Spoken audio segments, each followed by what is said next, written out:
In a country that produces more than enough food, why do so many of our neighbors still go hungry?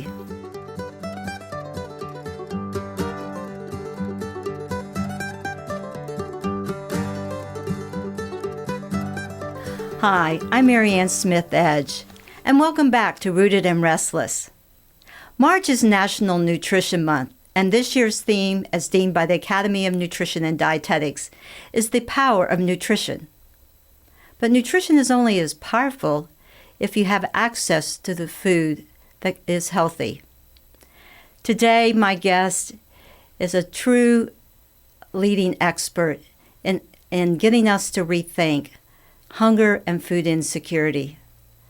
Clancy Harrison, a registered dietitian in Pennsylvania, a TEDx speaker, an author, a podcast host, and most importantly, the founder of the Food Dignity Movement, has really given us a lot of food for thought as we think about how do we address food insecurity, not only in our respective communities, but across the country and globally. Clancy, thank you so much for joining me. I know you're extremely busy, so this is very special that you're here today. But I want you to take us back to your initial experience of how you started to rethinking the whole aspects around food insecurity. I believe you started working in a local church pantry. Yes. Well, first of all, thank you for having me. It's an honor. And I did. I started volunteering at my church food pantry. I did it for 13 years and I gained so much knowledge. It completely changed my entire life as a professional registered dietitian, as a mother, as an advocate. I grew my advocacy wings, and it really all started with me acknowledging as a registered dietitian, I had a lot of food privilege that I wasn't aware of. I also realized I'm part of a food system that works for me, not against me. So it's really hard when we're in a food system that works for us to see how it doesn't work for other people. And so being able to spend that time on the ground talking to thousands and thousands of people who experience food insecurity day in, day out, I was able to understand how I had certain thoughts about what hunger was, or more importantly, what it wasn't. I had to do a lot of internal self-reflection, which I think is a special, I don't want to make myself sound special, but I think it's a hard thing to do, right? If we can have that introspection and look at us, at maybe where we're wrong so we can be right. That's a question I've adapted. Every day I would walk out onto that pavement, especially when we transition from pre-COVID to COVID and post-COVID. When I walked on we literally went from 150 people at each distribution to nearly 3,000 people at each distribution, COVID to post-COVID, as a drive-through. And every time I walked out on that pavement, I thought, where am I wrong so I can be right? What is my lesson today? And I think as registered dietitians, especially around food, we are really taught that we're the nutrition experts, which we are, but we're not the experts in someone's life. We're not the expert in what people have access to, their affordability, their culture, what their food preferences are. We have to build and earn that trust with the population we want to work with. And so reframing all of that and talking to people, it created an entire speaking platform. It's now why we have the podcast, so we can elevate voices, especially people who have experienced hunger, maybe people who are advocates like myself, or people who just want to see a system changed. And then certainly from our nonprofit, I'm no longer running that food pantry. I didn't just volunteer. I ran it as the president, as a volunteer for the entire 13 years.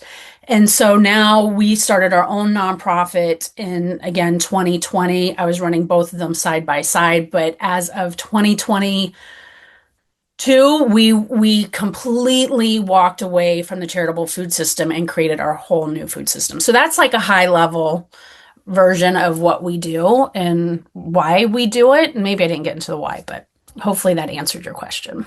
It does. So I want to dig a little deeper on what you said about that you and I probably don't even realize it, experience the food systems that work for us, and versus what the food systems that work against individuals.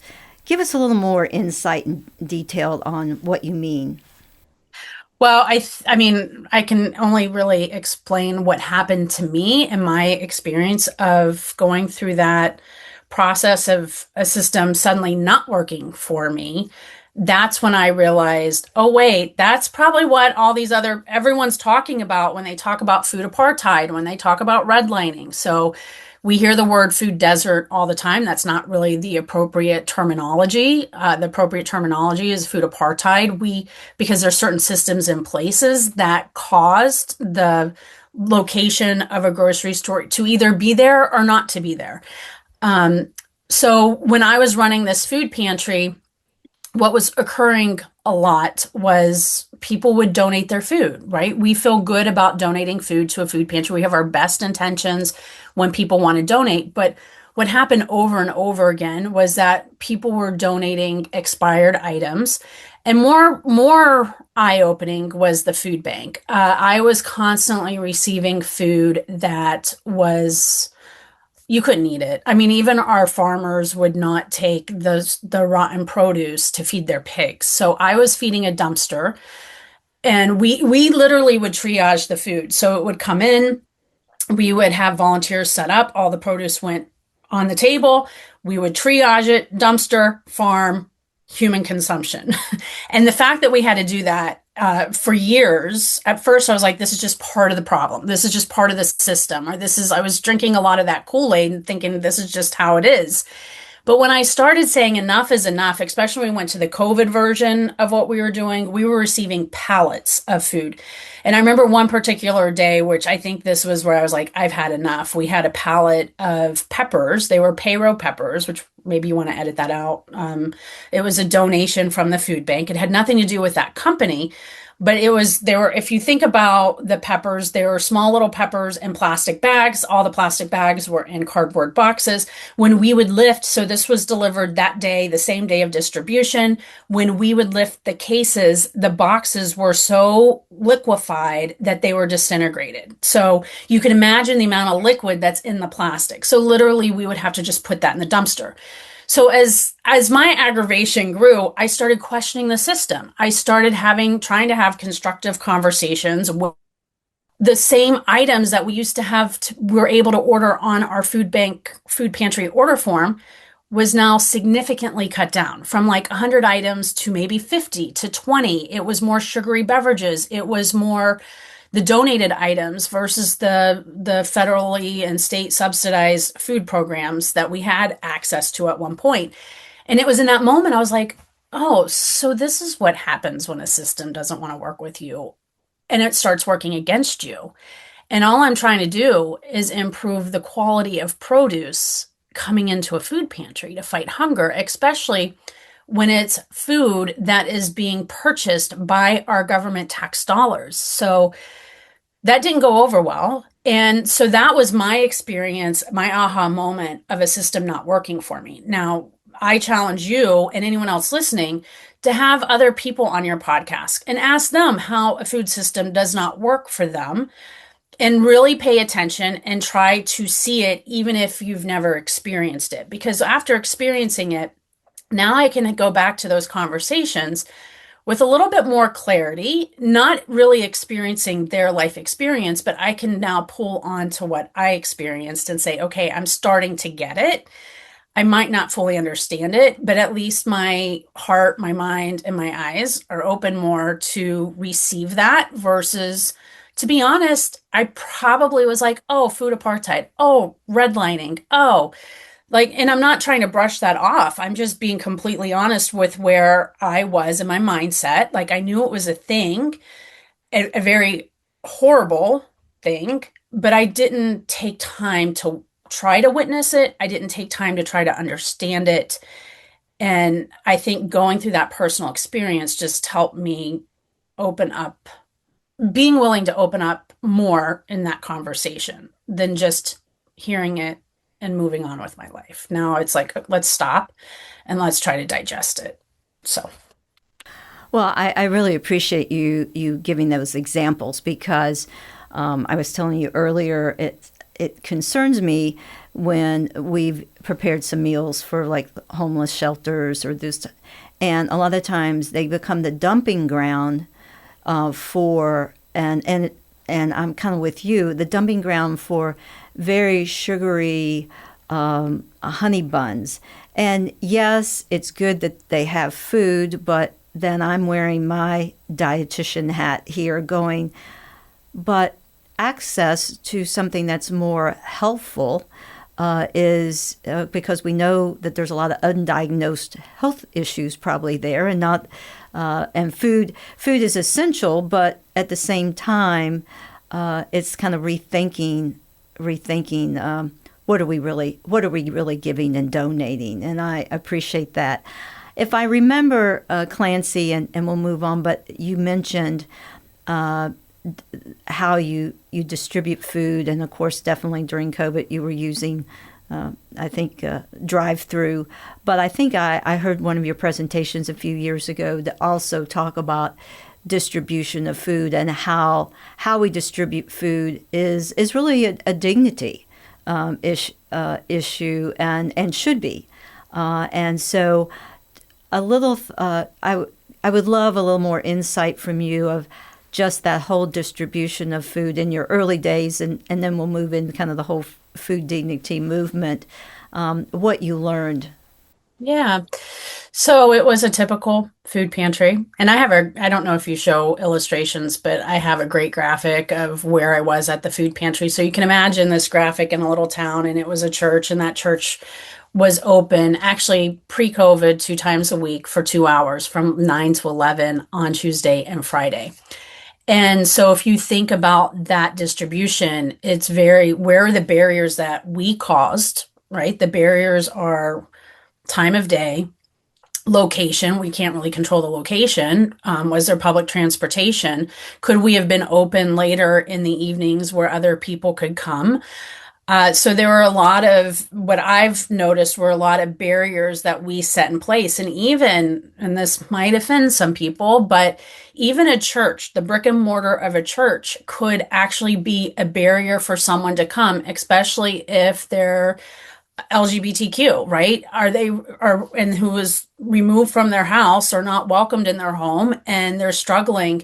Are they going to go to a church that they were shunned, right? So can we think of brick and mortar? Can we think about location, the eligibility requirements? There's so many barriers that were stacked up. And the one thing that I also noticed about the distribution was we kept seeing the same people over and over again. And there's nothing wrong with that. We were across the street from an elderly high rise, so it was very convenient. This is a high risk population. We were filling a need, and it was an important need, and they had every right to come all the time. But what that helped me realize was, who are we missing? We don't need to take this away, but what do we need to do to get other people to feel comfortable? And we can't control that, right? That's internal stigma, and we can't control. All we can do is try to make things better and break down those barriers. And so who are we missing in the population who are food insecure, maybe never even identify as someone being food insecure?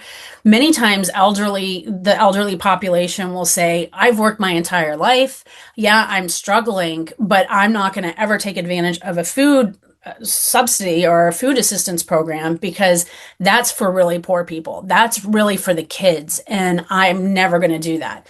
But really, they need access to that food, or they need access to something. So when I saw that disconnect of this is great, food banks and food pantries, you do you over here, but let's try to create something where we're filling in a gap. Because the way I look at it, if we think about the definition of food insecurity, the government guidelines does not have, the government definitions do not have economic guidelines around the definition of food insecurity, right? It is basically how people are they struggling to get food in their household to consume it.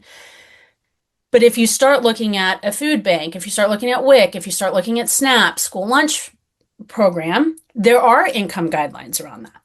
So have we created a social definition based off of those income guidelines of what is food insecure, what is hunger, chronic hunger, versus the definition? And I don't know, there's no research on this, right? This is just my hypothesis that yes, I do think that we've created a social definition that puts people in a box who are hungry, they have access to these programs.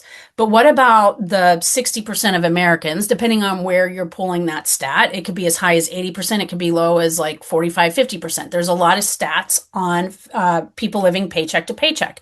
When people are living paycheck to paycheck, that increases their risk for food insecurity.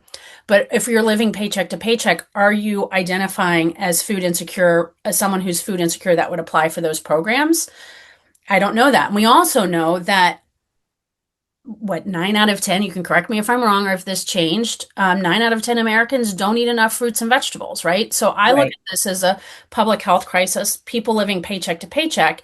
And if all these food assistance programs are going to get people at this guideline, but yet there might be people just right above that crack, where are we meeting people there? And how are we addressing that from a dignified approach where maybe it's not about hunger, maybe it's about something else. And that's really spearheaded us into the direction of the food dignity movement. We basically looked at a system and said, we're going to flip the script. We're going to do something completely different. And the last 5 years, 6 years now, we're going into our 6th year, we've created an entire new food system and approach. System change is hard. So many people probably thought I was a problem child. People probably thought, oh, You were bucking the system. she wants power. I heard that. I heard a lot of insiders told me what I was called. But I kept pushing. And now we have funders actually coming to us saying, oh, this isn't a bucket with a bunch of holes that we just keep filling with water. Like you're actually like creating change, like a whole new food system. Now, let's hear from Mindy Herman, registered dietitian, food and nutrition writer, and a guru on all the latest food trends. Hi, Marianne. Happy National Nutrition Month. So let's talk vegetables. Did you know that the average U.S. consumer eats only 1.5 cups of veggies a day? That's a little bit too little. So here are a few of my favorite ways to eat more. Order pizza topped with vegetables like broccoli, spinach, and mushrooms. Or you can even buy a regular slicer pie or a frozen pie and add your own vegetables at home. For a quick breakfast, when you don't have much time, blend up a smoothie with milk or yogurt and frozen fruit and put it in a to-go mug to take with you. Looking to take the edge off your hunger? Skip the chips and use crunchy vegetables with your favorite dip. You can go for extra crunch by adding sliced apple, pineapple, or cucumber to your sandwich. And here's another one of my favorites. Microwave a white or sweet potato and top it with beans, salsa, and cheese. These are just a few ways that eating more vegetables can help you enjoy the power of nutrition. Now, let's return to our conversation. Well, obviously, we want to hear a little bit more about that new food system. And I would say, coming from a farm background, I have loved how you've talked about creating regional food systems that are dignified for farmers, for small farmers, as well as for those who reap the benefits of the produce and all the food that's grown. I think one comment I saw somewhere where you said it's not okay just to ask farmers to donate food, and I was like, amen in that aspect. But give us kind of an overview, and I think a model what's worked, and in the context of, okay, it's worked here. Obviously, you have a model, and that's part of how do we take that model and replicate it, throughout in other communities. So love to hear your experiences and how this whole food dignity movement has grown in the last 5 years.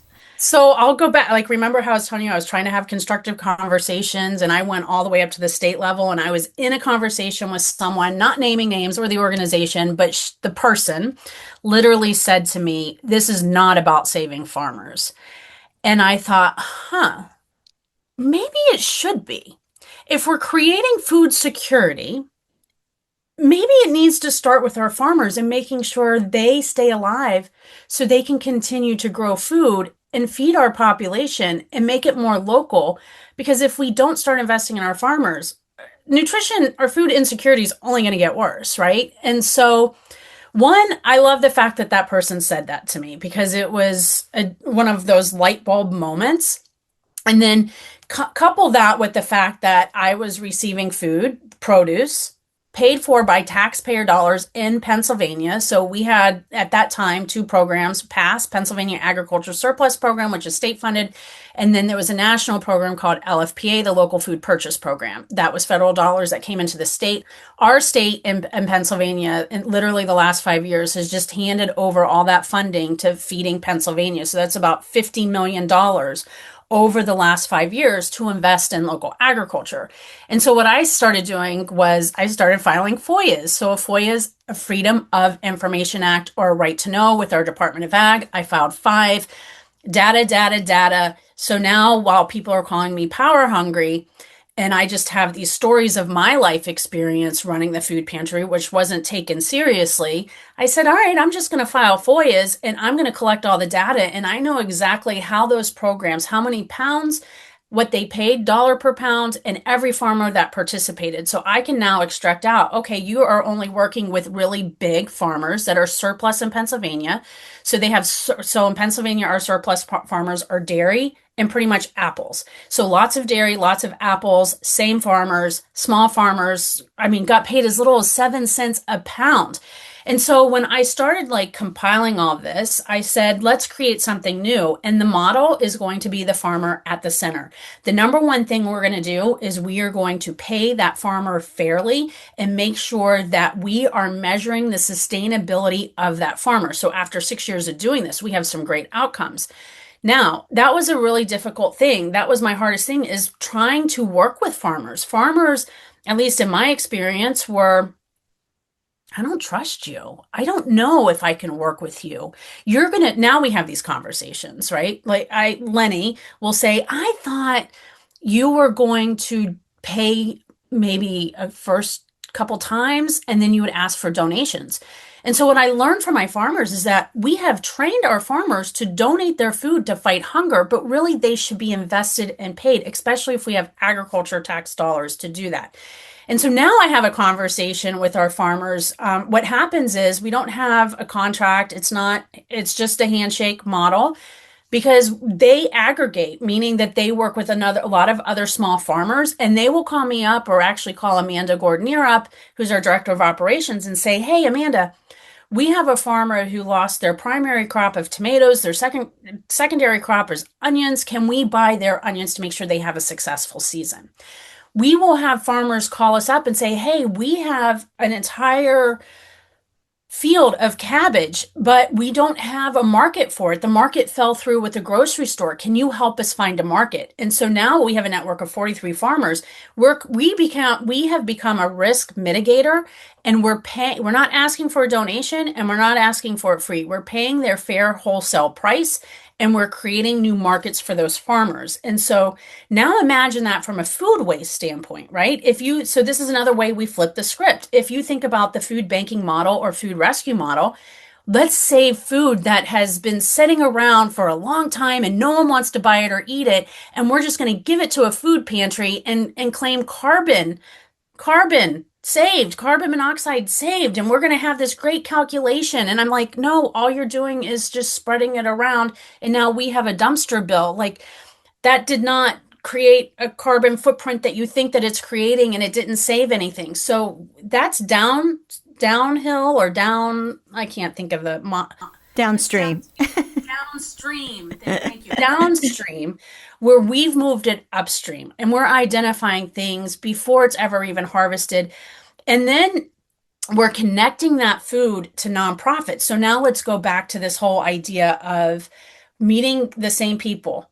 I wanted to meet other people at a time of service. And so if we start partnering with women domestic violence centers, and we get refrigeration, freezers, and shelving. And we're now stocking that with farm fresh food. Think about eggs. Think about at one point when we had ARPA funding, we were literally ordering steers and we had cut sheets. Like we were ordering brisket and having cookouts, and people were getting steak. Veterans who served in our military that haven't eaten a steak in decades were having steak. We can't afford that right now, but you can think of dairy, you can think of eggs, and you can think of produce. And sometimes when we get other proteins and we can afford it, we buy it. So now think of this woman going she's being removed from her home, put into a hotel with her child, and now she's going in for her trauma services at the Victims Resource Center. Now, Victims Resource Center, who also did not want to work with us because it was extra work. They're like, you want us to be a food pantry now? What are you talking about? Like, we're laying people off. We don't have time for this. And we convinced them, just take some of this and see what happens. And because I knew food, when it's used properly and we respect the food at all levels, it can be very powerful in a positive way. It can be very powerful in a negative way. We like to look at it as power in a very positive way. And so sure enough, then the domestic violence center was like, okay, we need to have refrigeration. We need more cases. We need shelving. We need X, Y, and Z. Because what was happening is people were coming into their services more often because they knew they were leaving with food to feed their child. Then what ended up happening is, oh, guess what? Women are not going back to a domestic abuser because they have access to food. That fear of not being able to feed their children was actually squashed, and it kept them away from that situation. Then the next thing you know, Victims Resource Center is doing a statewide panel on food dignity and how food has actually transformed their outcomes, and that everyone should be using food as a tool of an engagement. And the other thing that we do now, multiply this out by like 16 other nonprofits. So drug and alcohol, you name it, like 16. So now what happens is Victims Resource Center is writing grants to get food. So they're writing grants on behalf of us. That opened up our grant pool. So we're not competing with the food bank. It's not about hunger. It's about farm sustainability. It's about improving the outcomes, keeping women out of domestic violence. It's about keeping people in recovery through the power of food. And when it's nourishing food, and our farmers, by the way, when they harvest their corn that morning, we have to pick it up that day, and it's in the hands of the consumer that night. And if it's not, our farmers are like, bring that corn back and we're going to feed it to our pigs. Now, if you were to go to any grocery store that buys a local corn, you're not going to see that corn. It's going to be 10 days before you're consuming it. So think about the shelf life, think about the freshness. Some cases it's 24 to 48 hours before it gets to people, but that's a pretty fast turnaround from harvest to consumer. So just to recap, we changed our metrics, right? We're crushing barriers. So now the woman who's coming in for domestic violence isn't being referred to the food pantry that I ran or another food pantry that may or may not be open 2 hours out of the week, right? And during a time where she's working. Instead, she's not having to go to a building that has where she doesn't know anyone. Instead, she's going where her counselor is. She's already there. So we don't have to worry about another bus route. We don't have to worry about gas. We don't have to, hopefully we're breaking down that stigma. I would never say it's stigma free. You can't control that. But what we can do is, like I said, work towards something that is dignified and always get that feedback one of the things, and I'll stop there, the other secret to our success is to our farmers, to our nonprofit leaders, where are we wrong so we can be right? And we asked that at Victims Resource Center, and they said, look, a cabbage, when I'm going to the hospital because I have to pick up a woman, a cabbage isn't going to help her. Is there something else that we can serve, especially when we're putting her into a hotel with kiddos? And so, yeah, of course, we're buying whatever we can local, but we will also source bananas and clementines because we want to meet that need, and we know we don't grow that in Pennsylvania. So if you ever see pictures, you will probably see pictures of bananas, but that's because that population wants that, and we're still meeting them at that time of need. So that was another big overview. But it's all about flipping that script at new evaluation metrics and being fluid, flexible, and humble enough to say, I don't understand. what do I need to do to improve? And what do I need to change to meet you where you are? And when you can have those conversations, it it helps streamline, build that trust, and you become effective and efficient really fast. And I think to build a system in 6 years, I'm I'm proud of my community.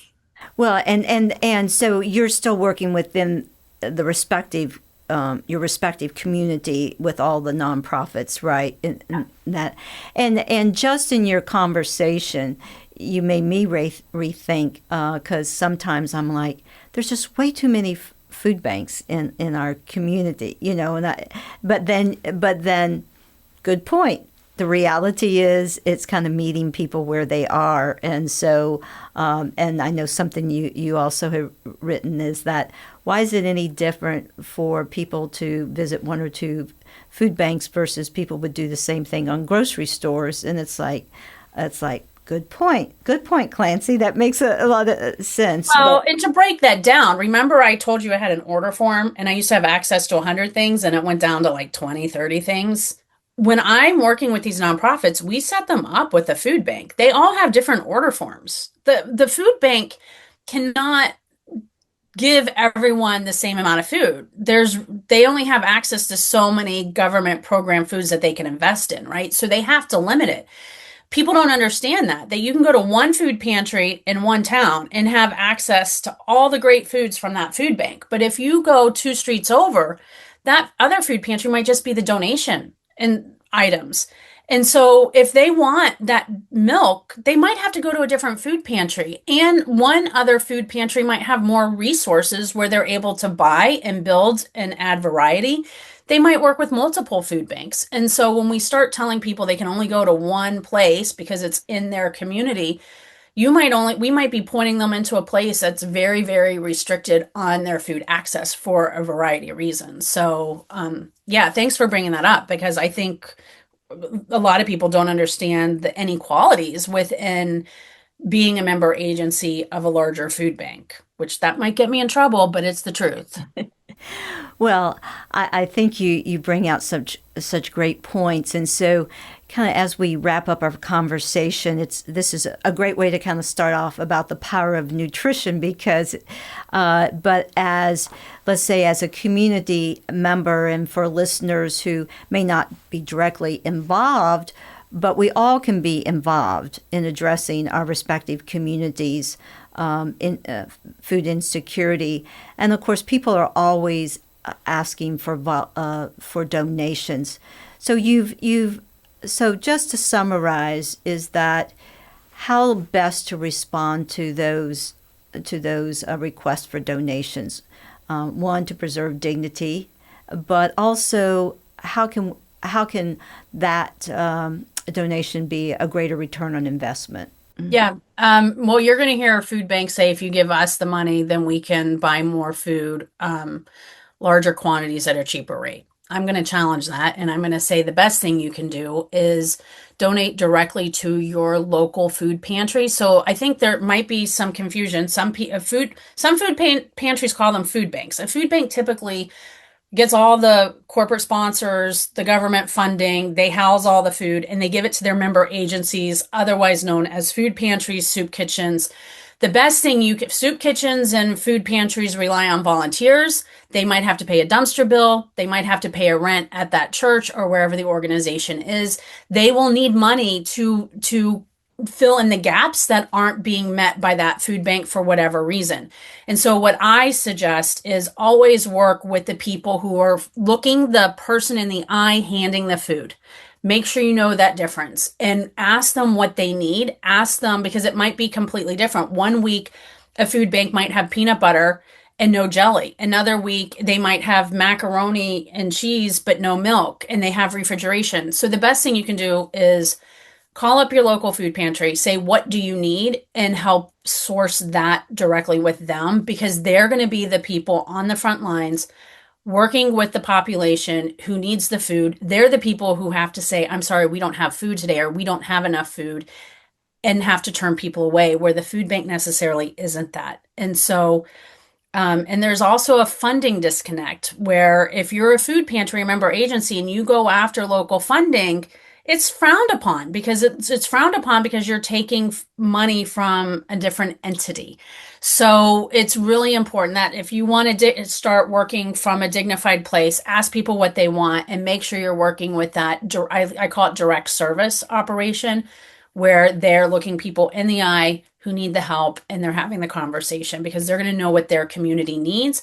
And plus, if you want to be able to provide culturally relevant food, you have to have that conversation with the direct service operation. There's no way a food bank, an overarching organization, can provide culturally appropriate food because they're sourcing large quantities at the cheapest rate they can at the first penny like per pound that they can find it, right? But the community organization is going to know if they are serving a Muslim population.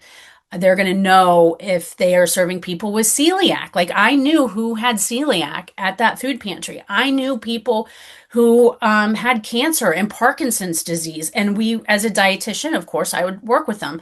Not all food pantries or member agencies are going to have a dietitian, but they're going to know what their community needs. So hopefully that helps.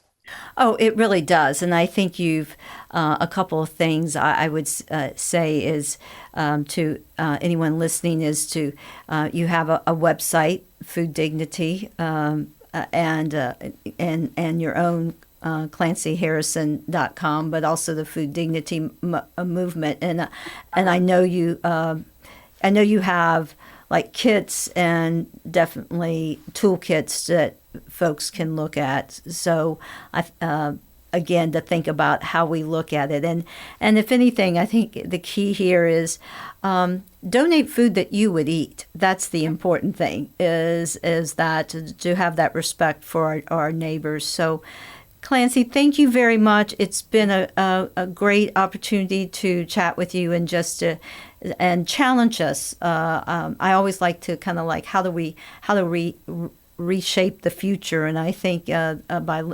looking at situations differently and addressing meeting people where they are. So thank you again. Wonderful conversation. Thank you for having me. It was an honor. As I reflect on my conversation with Clancy, I'm inspired by her commitment to dignity. The beginning of my career, I worked in long-term care, and I always said that one thing that we all have, regardless of our health, whether mental, cognitive, or physical health, we all have dignity. And it's important for each of us, regardless of our social economic level and where we live, that we all respect each other's dignity. And so during March, one of the best ways that we can talk about providing dignity to our neighbors is think about food and food insecurity. So I challenge you is think about how can you help restore food dignity to all of our neighbors. Donate to food pantries, but remember, what you eat is what you need to donate. Thank you for listening, Rooted and Restless. It's all about digging deeper into the behind the scenes about food, agriculture, and nutrition, because after all, every food has a story, and sometimes it's not as simple as it seems. Subscribe to Rooted and Restless wherever you listen to podcasts or find us on YouTube.